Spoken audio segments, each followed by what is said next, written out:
Good morning, everyone. I'm going to do an update on my PCOS, which has been driving me nuts the past few months. It's completely, like for me, I'm just completely irregular again. And because I kind of had that hope to be back to being regular after having Ava, but it turns out that's not going to be the case for me. So the thing is because I had one cycle, I believe it was in July, the end of July, and then one at the beginning of October, and then I haven't had one since. So it's like maybe every 3 months I'm getting a period, and I've been taking OPKs constantly for the past 3 months as well, and as far as I'm concerned, I haven't ovulated either. And so my plans for dealing with my PCOS now after having Ava is sorry, she's on the floor playing, trying to move around and squealing. So she squeals when she can't get where she wants to go. But in January, I'm gonna go in at the end of January. I'm gonna go in and have them do my annual exam and stuff, and then hopefully they can do an ultrasound of my ovaries, so just check them out and stuff and make sure that, see if there's any cysts in there, which I'm sure there are. I have felt, like I keep feeling ovarian, not pain I would say, but like tinges and stuff. Almost like you would feel like you're ovulating, but I'm not, as far as OPKs are saying. So, and so I'm going to see if they can do that. And then, you know, because with having cysts in your ovaries, you could have a risk for ovarian cancer, so I want to make sure that's okay. My uterus still feels like it's bruised. I don't know how long that's supposed to feel like that. So I do know that they say that it takes at least a year for you to heal. Honey, honey, hey. Oh, did you lose your panda? Well, let me get it for you. Sorry. Okay, so yeah, I don't know if it's just normal for me to be feeling that pain still in my uterus. It kind of feels like it hurts right in the area where they probably cut it open and stuff. So that's something I want to have them check. And then, baby, come here. Hold on, let me grab her real quick. Come here. You want to come up and see the video? Is that why you're fussing? Say, Mom, you're supposed to put me on TV too. I'm supposed to be the famous one here. Okay. And so I'm going to go and also ask them, you can't have the mouse, silly. Ask them if they can put me back on Metformin, because I was on Metformin from January 2011 to, oh, did you go bonk? Mommy's hair is not having a fun day today. So they put me on 500 milligrams per day, and I would take that in the morning with breakfast, and I was on it until May, which was when I found out I was pregnant the first time. And then I went off of it, and then within 2 days I ended up starting to miscarry, and that took about 2 days to fully, what's the word? For my miscarriage to completely end, like when the discharge and stuff came out. So I don't know if I ended up miscarrying because I went off Metformin, because after I'd done that, I had read that they recommend that you stay on Metformin until your 3rd trimester if you get pregnant while you're on it. So Eva, you're being silly. So that's kind of confusing to me. I don't know if it was just that way. And then I also wasn't taking prenatal vitamins, so I don't think my body was really ready for it. And they also said that just my egg might have not been mature enough because of having cysts. So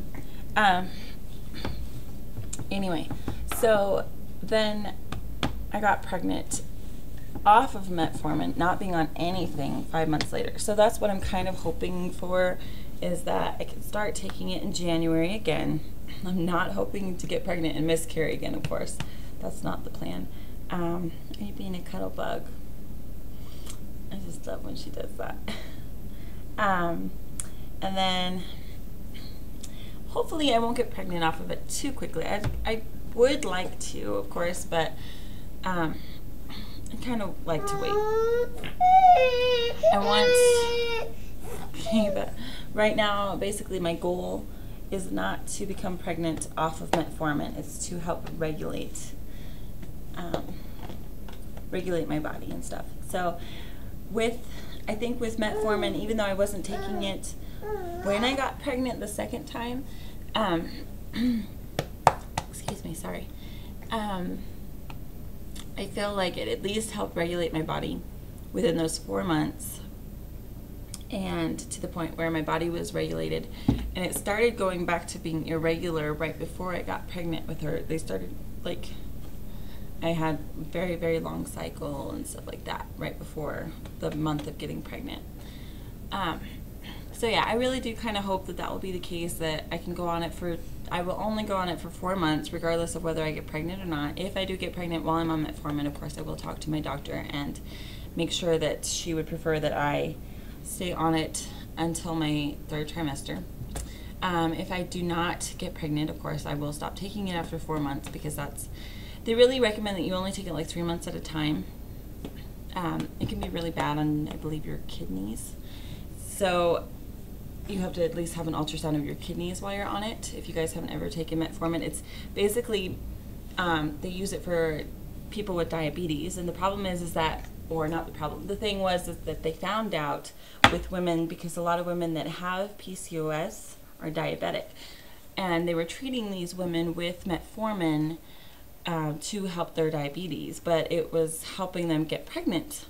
So that's how they found out that metformin can be a way to help women get pregnant with PCOS. So if you have PCOS and you haven't ever heard of metformin, definitely talk to your doctor about it, because it's something. And I was pretty fortunate to get pregnant off of just 500 milligrams. A lot of women have to take like anywhere from 15 to 2,000 a day just to have it work.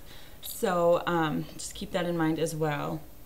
If it doesn't work the first time, then the second time you can try a higher dosage or something. And I was pretty fortunate for it to actually be the thing that helped me. So I would like to go back on that, and then maybe try maca root. I don't know if you can take maca root while you're taking metformin. I will talk to my doctor on that too. So the goal is just to regulate my cycles and then hopefully be pregnant by the end of next year. So that is our that is our goal on that.